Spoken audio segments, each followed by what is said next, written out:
네, 오늘도 금요기도에 나오신 우리 모든 성도님들을 주님의 이름으로 환영하고 또 축복합니다. 우리 옆에 분들과 한번 우리 이렇게 인사했으면 좋겠습니다. 고난 끝에 영광과 축복이 있습니다. 우리 앞뒤로도 인사할까요? 고난 끝에 영광과 축복이 있습니다. 네, 오늘 사랑하는 성도 여러분, 고난이란 무엇입니까?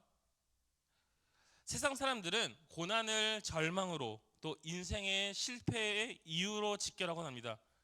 그래서 조금만 힘든 일이 찾아오면 하나님을 찾는 것이 아니라 그런 자기 자신의 연약함과 무능함을 보고 좌절하고 또 포기에 이르곤 합니다. 하지만 여러분, 그들이 그렇게 하는 것은 고난 뒤에 무엇이 기다리고 있는지 알지 못하기 때문입니다. 만약 고난이 그런 것이라면, 인생의 그냥 실패라면, 절망이고 좌절이라면 예수님은 철저하게 실패한 인생을 사신 것입니다. 그리고 그 어떠한 소망도 찾아볼 수 없을 것입니다. 하지만 여러분, 고난 뒤에는, 우리의 고난 뒤에는, 그리고 주님의 고난 뒤에는 반드시 영광과 축복이 따르는 줄 믿습니다. 이를 통해서 오늘 주시는 말씀이 우리에게 주는 교훈이 무엇인지 함께 나누고 은혜 받는 시간 되기를 소망합니다. 먼저 우리가 살펴보아야 할 것은 바로 의인에게도 고난은 있다라는 것입니다. 오늘 우리가 읽은 욥기서의 욥은 고난의 대표적인 인물이라 할 수 있습니다. 먼저 욥은 어떤 사람이었습니까? 욥기 1장 1절에 보시면 이렇게 얘기하고 있습니다. 우스 땅에 욥이라 불리는 사람이 있었는데 그 사람은 온전하고 정직하여 하나님을 경외하며 악에서 떠난 자더라. 그는 누구보다도 하나님 앞에서와 사람들 앞에서 떳떳한 자였습니다. 그의 삶을 보면 하나님도 인정하지 않을 수 없는 그러한 삶을 살았고, 늘 하나님을 사랑했으며 언제나 하나님께 감사했고 늘 예배하는 삶을 살았던 사람이었습니다. 여러분, 그것을 어디서 알 수 있을까요? 욥기 1장 5절에 보시면 자신뿐만 아니라 자신의 자녀들까지도 하나님 앞에서 죄를 범치 않게 하기 위해서 늘 하나님께 예배드리는 일을 그렇게 시킨 것을 볼 수 있습니다. 너희들이 범죄하지 않기 위해 너희들은 예배에 목숨을 걸고 예배에 최선을 다해야 돼. 세상에 빠지는 것이 아니라 하나님만을 예배하고 하나님만을 높여야 돼. 그런 삶을 아버지로서 먼저 본을 보이고 자식들에게도 가르쳤다는 것이죠. 단순히 어느 날은 그렇게 하고 또 어느 날은 그렇게 하지 않은 것이 아니라 5절 후반부에 보시면 어떻게 말씀하고 있습니까? 욥의 행위가 항상 이러하였더라. 그의 삶은 하나님 앞에서 정직한 모습으로 늘 한결같았다는 것입니다. 그런데 그렇게 하나님도 인정했던 욥에게 말로 표현할 수 없는 고난이 찾아옵니다. 갑자기 자신의 재산과 종들과 가축들, 10명의 자녀들, 그리고 집까지도 다 잃게 된 것입니다. 그 시대에 그 동방에 제일 가는 부자였던 그가 정말 한순간에 알거지가 된 것입니다. 이 모든 것이 열흘, 일주일 이게 아니라 단 하루 안에 한 번에 일어난 것이죠. 더군다나 자기 몸에는 종기가, 피부병이 온몸에 퍼져서 주위에 있는 벽돌이나 유리조각 같은 걸로 피가 날 때까지 긁지 않으면 견딜 수 없는 그런 고통 속에서 그런 고통을 참아야만 했고, 또 유일하게 가족 중에서 남은 자신의 아내마저 뭐라고 얘기합니까? 차라리 하나님을 욕하고 죽어라, 이렇게 저주를 퍼붓곤 합니다. 사랑하는 여러분, 하나님 보시기에 정말 기쁨이었던, 의롭다 여겼던 그런 욥에게 왜 이런 고난이 찾아왔습니까? 욥의 입장에서 보면 그 이유는 알 수 없습니다. 하지만 분명한 것은 의인에게도 고난은 있다라는 것입니다. 그리고 그보다 더 중요한 것은 찾아온 고난 앞에 우리가 어떠한 자세로 반응해야 하는가입니다. 우리는 하나님의 자녀로서 어떠한 순간에도 하나님만을 전적으로 신뢰하고 고난 뒤에 있을 축복을 믿음으로 바라보면서 나아갈 줄 믿습니다.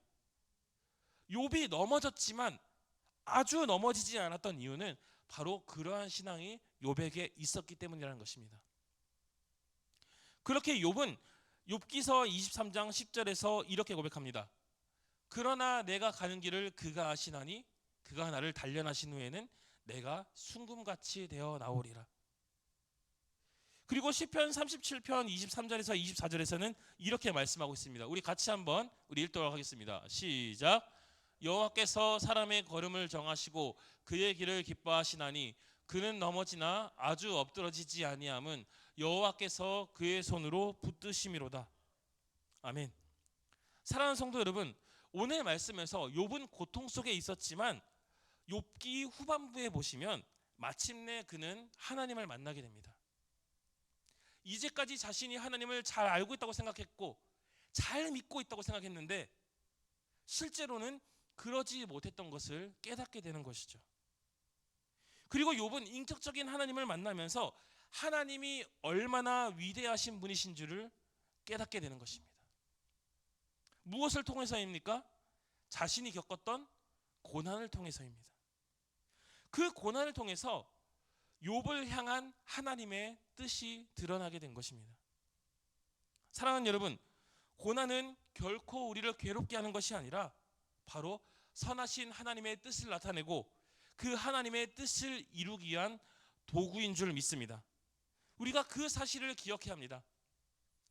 우리가 창세기에 보면 창세기에서 고난의 대명사를 할 수 있는 사람 누가 있습니까?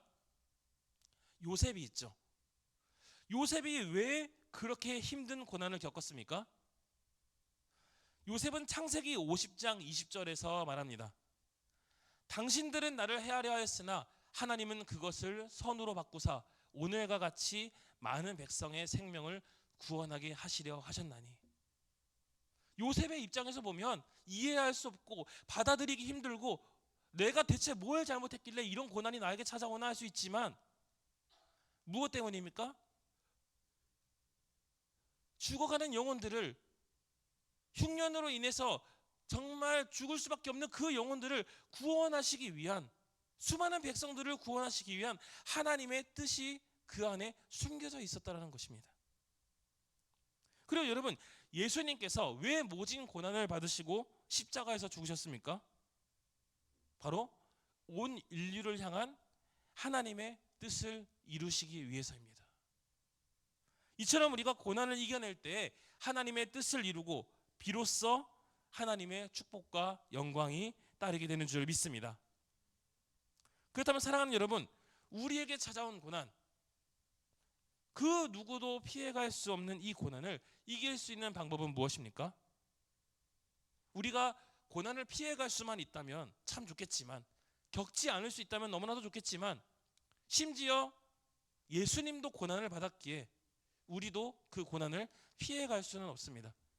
하지만 피해갈 수는 없어도 극복할 수는 있다는 것이죠. 우리가 그 고난들을 이길 수 있는 방법이 무엇일까요? 첫째로 예배의 삶을 사는 것입니다. 욥에게 고난이 찾아왔을 때 그가 한 행동은 좌절하거나 낙심한 것이 아니었습니다. 불평불만한 것이 아니었습니다. 하나님을 원망한 것이 아니었습니다. 바로 하나님께 예배를 드린 것이었습니다. 그의 예배는 고난받기 전이나 고난을 받고 나서나 늘 한결같았습니다. 우리 욥기 1장 20절에서 22절 우리 같이 읽도록 하겠습니다. 시작.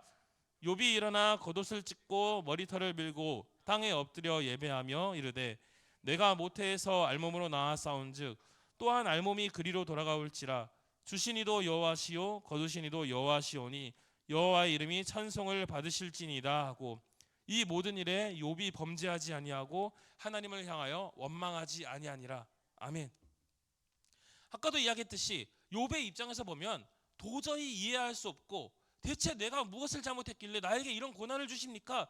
그렇게 항변할 수 있지만 욥은 하나님에게 원망하지 않았습니다. 입으로 범죄하지 않았습니다. 어떻게 했습니까? 주시니도 여호와시오 거두시니도 여호와시오니 여호와의 이름이 찬송을 받으실지니이다. 하나님을 예배하며 그분의 이름을 높여 올려드렸다는 것이죠. 사랑하는 여러분, 예배는 하나님께로 나아가는 지름길입니다. 하지만 사탄은 온갖 가준수를 다 쓰면서 하나님과 우리와의 만남을 막으려 합니다. 그러나 여러분, 우리가 하나님 안에 있으면 사탄의 그 어떠한 공격도 우리를 넘어뜨리지 못하는 줄 믿습니다. 왜 그렇습니까? 하나님과의 그 만남 속에서, 하나님과의 그 인격적인 교제 속에서 그분이 우리를 지켜주시기 때문입니다.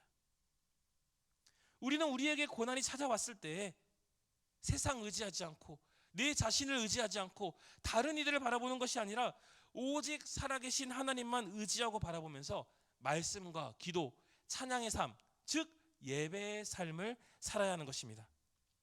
시편 42편 5절에는 말씀합니다. 내 영혼아, 내가 어찌하여 낙심하며 어찌하여 내 속에서 불안해하는가? 너는 하나님께 소망을 두라. 그가 나타나 도우심으로 말미암아 내가 여전히 찬송하리로다. 그리고 사도행전 16장 25절에서 26절에서는 바울과 실라가 감옥에 갇혔을 때 기도하고 찬송하면서 하나님을 예배하니 갑자기 큰 지진이 일어나서 옥터가 움직이고 문이 곧 다 열리면서 모든 사람의 매인 것이 벗어졌다라고 기록하고 있습니다. 사랑하는 성도 여러분, 고난과 시련을 이길 수 있는 방법은 모든 것을 하나님께 맡기고 그분을 찬송하고 기도하면서 온전히 말씀 앞에서는 예배의 삶인 줄 믿습니다. 그 주님과의 만남 속에 있을 때 하나님이 우리의 피난처가 되시며 힘과 능력이 되시는 줄 믿습니다. 혹여나 우리 가운데 정말 견디기 힘든 고난들, 내가 지금 감당할 수 없는 그런 어려움들, 정말 머리 싸매고 죽고 싶을 만큼 힘든 그런 순간들 혹여나 우리 가운데 있습니까? 인간적인 관점에 보면, 세상적인 관점으로 보면 나에게 왜 이런 고난이 찾아왔나 정말 땅을 치고 한탄할 수 있지만 하나님이 원하시는 삶은 무엇일까요? 하나님을 예배하고 그분의 이름을 높이는 것입니다.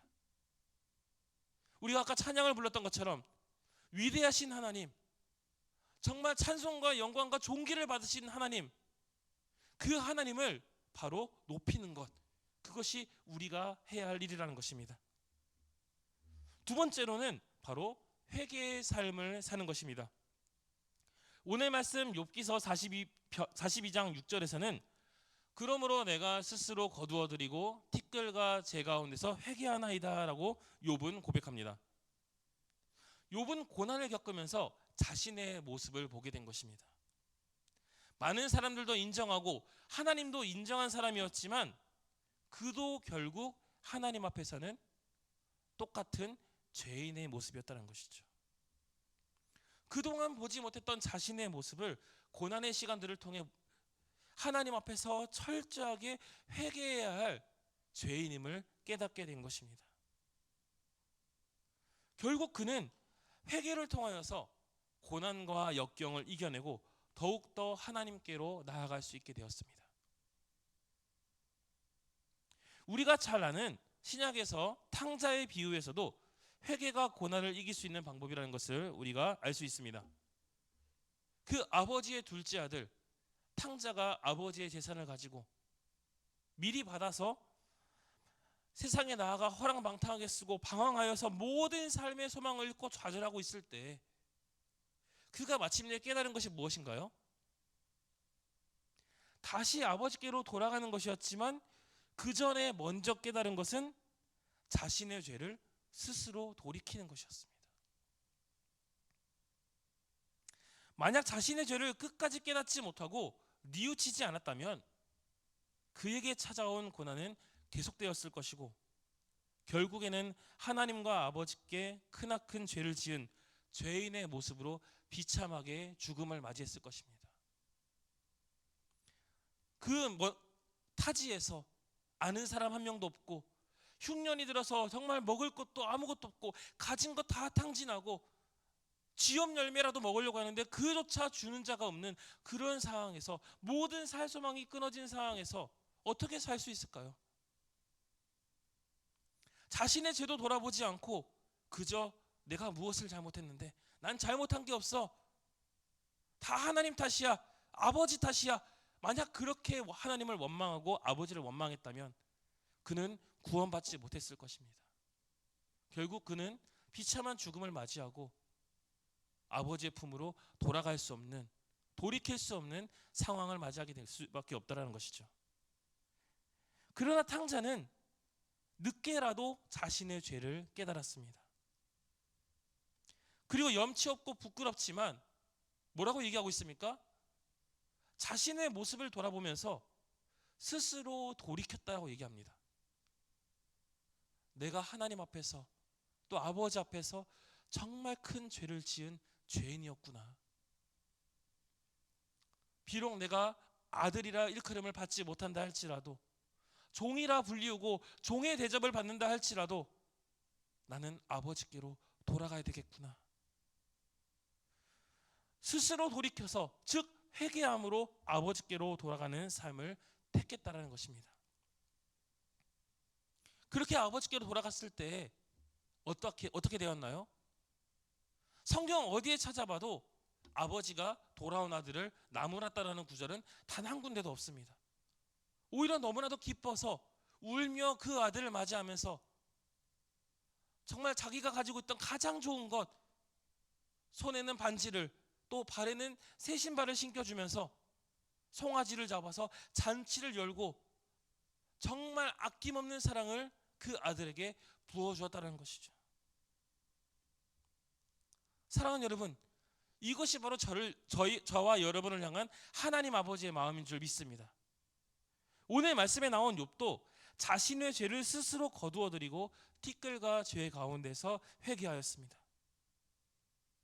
그 결과 어떻게 되었습니까? 욥기서 마지막 장에 보시면 욥은 하나님의 놀라운 복을 받았습니다. 우리 욥기서 42장 10절을 우리 같이 읽도록 하겠습니다. 시작. 욥이 그의 친구들을 위하여 기도할 때 여호와께서 욥의 공경을 돌이키시고 여호와께서 욥에게 이전 모든 소유보다 갑절이나 주신지라. 아멘. 그러한 삶을 욥이 살았기에, 정말 믿음의 삶을 살았고 감사하는 삶을 살았고 예배하는 삶, 회개하는 삶을 하나님 앞에 보여드렸기에 어떻게 하나님이 보실 때 욥을 복을 안 줄래야 안 줄 수가 없는 것이죠. 욥을 보시면서 기뻐하지 않을래야 기뻐하지 않을 수가 없는 것입니다. 그리고 역대하 7장 14절 우리 같이 한번 읽도록 하겠습니다. 시작. 내 이름으로 일컫는 내 백성이 그들의 악한 길에서 떠나 스스로 낮추고 기도하여 내 얼굴을 찾으면 내가 하늘에서 듣고 그들의 죄를 사하고 그들의 땅을 고칠지라. 아멘. 사랑하는 성도 여러분, 저와 여러분은 누구입니까? 하나님의 자녀인 줄 믿습니다. 하나님께서 택하시고 부르신 하나님의 백성인 줄 믿습니다. 그럼에도 불구하고 우리의 진짜 모습은, 실상 우리의 모습은 하나님을 기쁘게 하기보다는 하나님을 근심케 할 때가 너무나도 많고, 내게 조그만 힘든 일이 있으면 감사하기보다는, 예배하기보다는 하나님을 원망하고 오히려 다른 길을 찾으러 갈 때가 더 많다는 것입니다. 하지만 이 말씀에서 어떻게 얘기합니까? 그들의 악한 길에서 떠나 스스로 낮추고 기도하여서 겸손한 마음으로 하나님의 얼굴을 찾으면 하나님께서 하늘에서 듣고 그들의 죄를 사하고 그들의 땅을 고칠지라. 정말 우리의 상황이 너무나도 최악의 상황이라 할지라도 하나님이 어떠한 은혜를 부어주실까요? 우리가 찬양으로 고백했던 것처럼 비를 내려주실 줄 믿습니다. 성령의 단비를 부어주실 줄 믿습니다. 우리에게 갑절의 은혜를 더해 주실 줄 믿습니다. 우리가 생각지도 못한, 우리가 상상하지도 못한 그런 하나님의 놀라운 복을 우리가 누리게 될 줄 믿습니다. 말씀을 맺도록 하겠습니다. 사랑하는 성도 여러분, 우리는 고난 속에서 더욱 하나님을 신뢰해야 합니다. 하나님께서는 저와 여러분을 하나님의 자녀로 삼아주셨습니다. 우리는 하나님의 자녀로서 왜 우리에게 이러한 고난이 찾아오는지 이해하지 못하고 도무지 납득하지 못할 때가 너무나도 많습니다. 하지만 그럼에도 불구하고 고난 속에서 하나님의 놀라운 지혜와 뜻이 숨어 있음을 믿으면서 하나님의 뜻이 이루어지기를 기도해야 됩니다. 사랑하는 여러분, 이제 조금 있으면, 우리가 몇 주만 있으면 이제 고난 주간이 찾아오죠. 예수님께서 십자가에서 못 박혀 우리를 위해서 죽으신 그 고난 주간이 이제 다음 달이면 찾아옵니다. 예수님은 겟세마네 동산에서 기도하셨습니다. 아버지여, 할만하시거든 이 잔을 내게서 지나가게 하옵소서. 왜 예수님에게 그런 고난이 찾아왔는지 상식적으로 볼 때는 이해할 수가 없죠. 하지만 예수님이 하신 말씀은 무엇입니까? 그러나 아버지의 뜻대로 되기를 원합니다. 나의 원대로 마옵시고 아버지의 뜻대로 되기를 원하나이다. 하나님의 뜻이 이루어지는 것이, 하나님의 마음을 기쁘게 하는 것이 내 유익과 내 편리보다 하나님의 영광, 하나님의 이름을 높이는 것이 더 우선이 되어야 된다는 것입니다. 그렇게 우리가 하나님을 신뢰하면서 한 걸음 한 걸음 주님 앞에 나아갈 때 하나님은 우리 삶의 모든 고통과 고민에 대한 해답을 주실 줄 믿습니다. 나를 보면 해답이 없지만, 나를 보면 도무지 방법이 보이지 않지만, 앞길이 깜깜해 보이지만 하나님에게는 100만 가지, 1000만 가지 대안이 있는 줄 믿습니다. 우리가 오늘 주신 말씀을 믿으면서 어떠한 상황 속에서도 하나님께 감사하고 하나님 한 분만을 믿고 바라보면서 예배의 삶, 회개의 삶으로 하나님께 더 가까이 나아가 고난 뒤에 숨겨진 축복을 우리가 발견하고 그 주님 주신 축복을 다 기쁨으로 누리는 저와 여러분 될 수 있기를 주님의 이름으로 간절히 소망합니다.